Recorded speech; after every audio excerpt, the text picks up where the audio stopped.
নরসিংদী সদর উপজেলার বালুশাইল এলাকার বাসিন্দা নিহত মিয়াজান পেশায় ছিলেন মুদি দোকানি।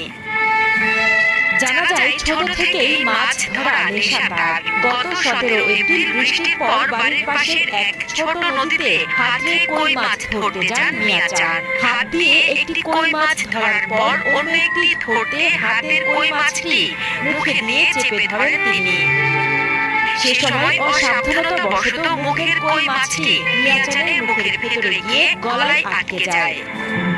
পরবর্তীতে স্থানীয়দের সহায়তায় হাসপাতালে নিয়ে গেলে চিকিৎসক তাকে মৃত ঘোষণা করেন।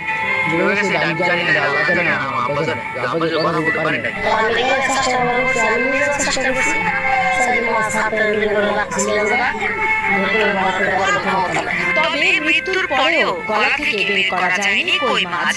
অবশেষে সেই মাছের সাথেই সামাজিক গোরস্থানে দাফন করা হয়